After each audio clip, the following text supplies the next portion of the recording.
Hey plant fam!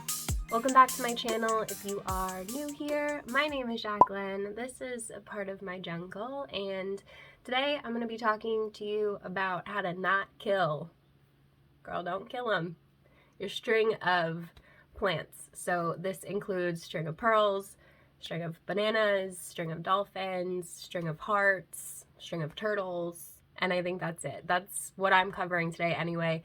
I know there's lots of other string of plants, but these are the most common basic ones that you're going to find in the store. So I don't know about you guys, but I have 100% struggled with these plants in the past. I don't have a string of bananas right now because we don't have the best relationship in the world. It was my first string of plant, had two of them.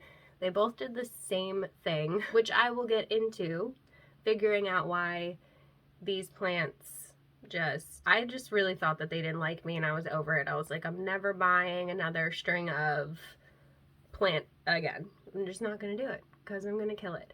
But then I found a really cute little baby string of pearls and I was like, you know what? Let me try one more time. I'm gonna go about it a different way and we're gonna see how that goes. And that would be this one right here. So I ended up with more. So first up on the list of how to not kill your string of things is probably the most important one in my opinion, because this is what I was doing wrong for the longest time, and now that I've corrected it, I don't actually have a problem with these plants anymore. And that is the amount of light that they're getting, more specifically top-down light. So I have a string of hearts right here that I'm going to show you guys, and you can see the top of the plant is literally non-existent. There's just nothing there. But there's plenty of, literally there's two strings, but they're massively long and tangled already. Oh my god, the string of hearts is tangled on the string of hearts. They love each other and they don't want to let go. So yeah, this is my string of hearts right now. It's literally just like 2 or 3 strings and the top is bare, and this is what is going to happen when it's not getting top down light. So I have this one in the window where it's like kind of getting some light, and I have a grow light above it, but I put it there like a little bit too late. So I am going to do a video on like how to fix this though, because like you can just plop it back in the top of the pot, you could propagate it, there's lots of different things you could do. And we're definitely going to be doing something with this plant together soon, now that it's almost spring, and I'm not afraid that I'm going to murder it. So this is kind of what happens when your plant doesn't get enough top-down light. You're going to get a bald plant up at the top, and then what had happened with my bananas was they just started to kind of die off throughout the whole plant too. So what I did with this string of pearls when I got it was I have it in this cute little like magnet planter, so it's very overexposed, that I found at Home Depot. If you can find these, I highly recommend them. I have little like metal shelves over there, so they just kind of stick right on, and I have a grow light that sits above it. I am gonna do like a houseplant tour soon, finally. It's been a while, I know, I'm sorry. I am excited to show you guys my setup and how things have changed and all the new plants I've gotten since almost a year ago. I did a full plant tour. So this guy's getting lots of top down light. You can tell it's nice and full at the top. The pearls are nice and happy.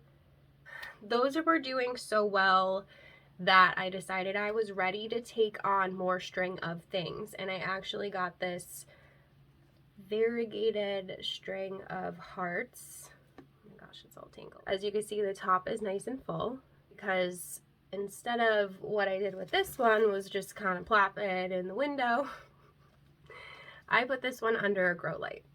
So I wasn't messing around with this one because this was like $33.99. So yeah. So you can see the top is nice and full. The strings are nice and happy. They actually recently got a haircut, so it was longer than this, but I'm propagating a bunch of it right now for my Etsy eventually. I really love this plant now that I'm able to keep string of things alive. I wasn't afraid to take the plunge on a variegated string of hearts, and I'm not mad at it. So on that note, of variegated things. You would have seen me pick up this little variegated string of pearls that I have in this, because this is how this one started out. Really little like this. So I'm hoping that you can't see it now, but it's getting top down light.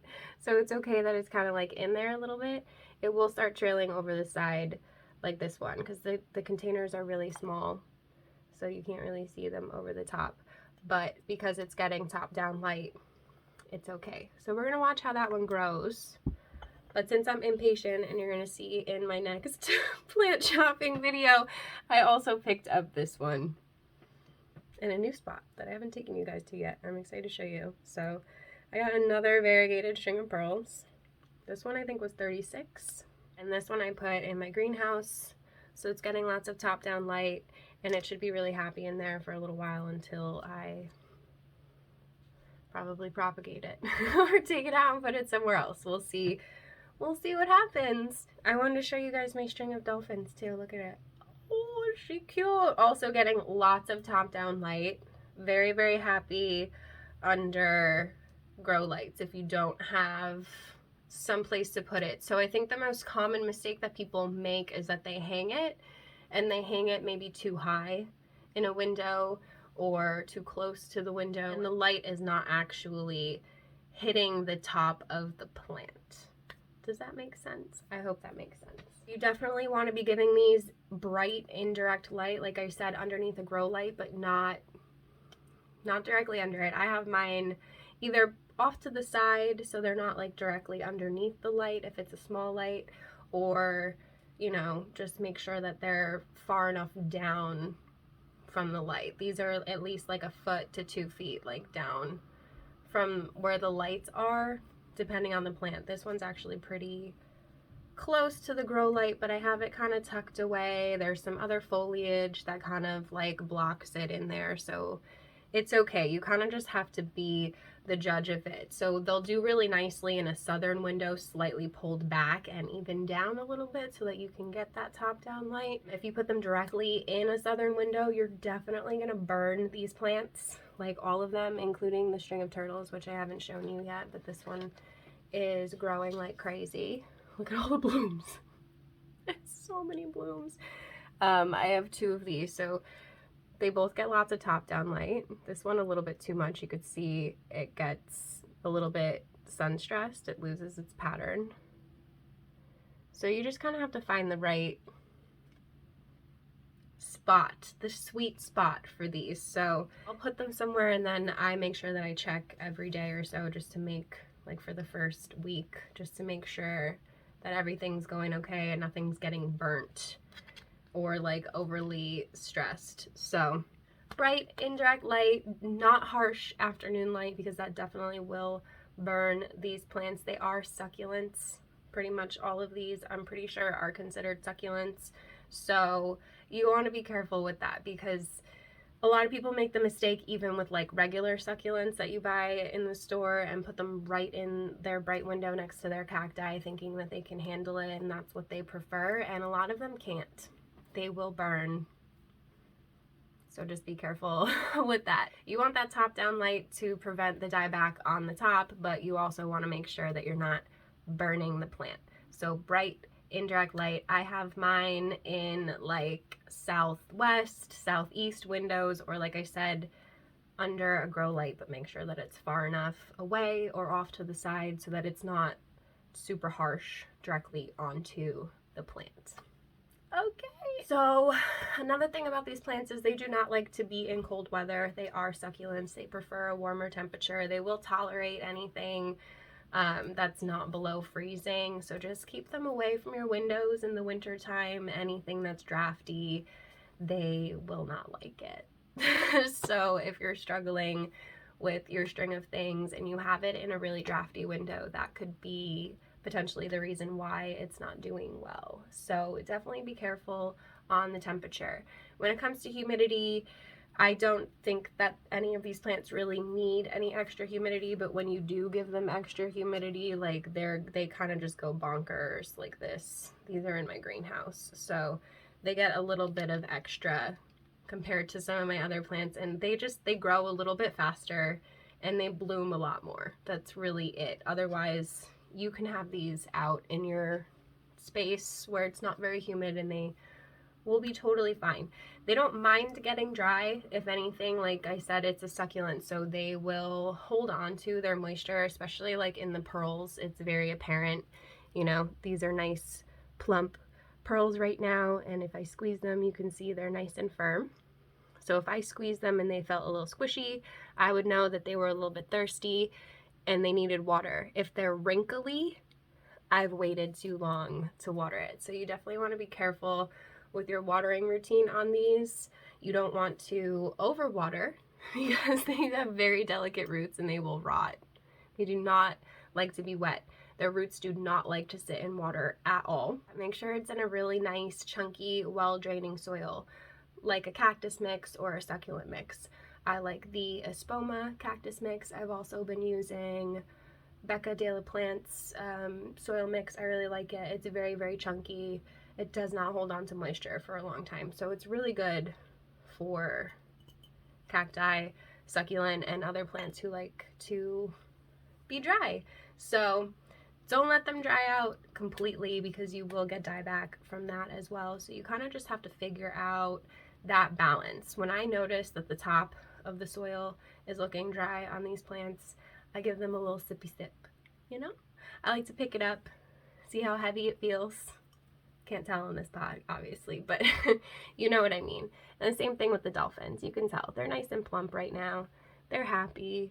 If they were looking a little wrinkly and droopy, they're standing up, they're perky. If they were droopy, then I would know that they needed water. So it really just comes down to kind of getting to know the plant and its needs. A lot of people like to bottom water these plants. I'm not a huge bottom waterer, mostly because it's time consuming and I'm lazy, but also because I heard that these plants too, especially like string of hearts and stuff, their roots are pretty shallow. So if you bottom water, it can actually take the water a little while before it gets to where the plant really needs it. So top watering with these is 100% okay. I know that a lot of people are afraid to rot the top of their plants when they top water them, but you just, like I said, have to make sure that it's in something nice and well draining, and you won't really have a problem as long as the water is not sitting at the top of the plant for too long. So as long as it's draining through and you're seeing it come straight through the bottom, you're fine.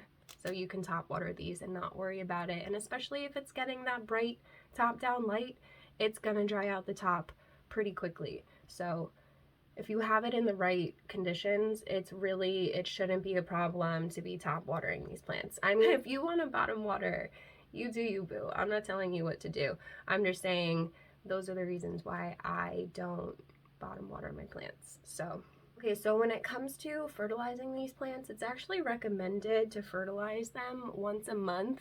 I am pretty lazy when it comes to fertilizing. I tend to use soil that has like compost and stuff in it, so I don't stress it too much, but I definitely need to get my hands on a liquid fertilizer. I've been looking for one. If you guys have any recommendations of something that's like more natural and doesn't smell like fish, that would be fantastic. I have been looking for the Espoma. I think Espoma makes a good like just regular houseplant food that doesn't smell bad. So let me know what your suggestions are in the comments below though, because I'm definitely looking for a good liquid fertilizer to use on my plants this growing season. They apparently like to be fertilized pretty often to keep them growing if you want them to be nice and lush and full and long. Like whoever grew this plant did a really good job. Once a month, fertilize these plants in the growing season, of course. In the winter, they can go dormant, and that's totally fine if you want to allow them to be in a little bit of like a lower light situation and a little bit cooler of a temperature. They'll just stop growing for a little while, and you don't have to water them as much, but girl, they'll be fine. They'll come back.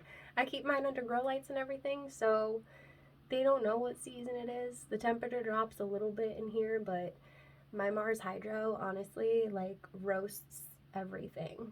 It's so hot, so like it actually increases the temperature over there near my drafty window and like my air conditioner where I usually have problems. So like I said, I'm going to show you guys all of that in my houseplant tour coming soon, I promise. Alright, so the last thing that I wanted to mention about these plants is pruning. Like I said, I cut this one recently. It was a very, very long, and it has encouraged it to grow more from the top. And this whole vine right here is new, so that is always a good option too, because if you're experiencing dieback at the top, what you can do is just cut some from the bottom and it will encourage more growth from the top, or you can just propagate the bottom and stick it back in the top. So, problem solved. I hope that this helps you guys with your string of plants, because honestly, I swore that I was done with these things. I was not in my life going to buy another string of things, but here I am with all these plants and loving them, and they're loving me back, so I'm not mad at it. I think we finally figured it out, you guys. So excited. These are really popular right now, the string of turtles. They've been popping up a lot at Home Depot and stuff like that, so if you can get your hands on one, definitely do it. Don't be afraid. I know some people are afraid to get string of things. This is definitely a delicate plant, and it's a peperomia. When you give it the right conditions, this plant will thrive for you, and I'm really excited to hopefully have this be like a really big, massive cascading plant one day. Got this one back in October for my birthday, and she's grown a lot. So do not be afraid to buy yourself some string of things, especially if you can manage to find it for $12.99. I really hope that this was helpful. I hope that you guys enjoyed it. Let me know if you have any more questions about these plants that I maybe didn't cover. I didn't really necessarily go over like how to propagate them and everything, but that's okay. We can do that in another video. Alright, so if you enjoyed this video, please give it a thumbs up. Don't forget to subscribe, hit the notification bell so you don't miss anything from me, and I hope I see you guys in the next one. If you made it all the way to the end of this video, leave me some hearts in the comments below. You know what to do, and I will tell you how much I love you, and yeah, I'll see you guys in the next one. I'm being so weird today, I'm sorry.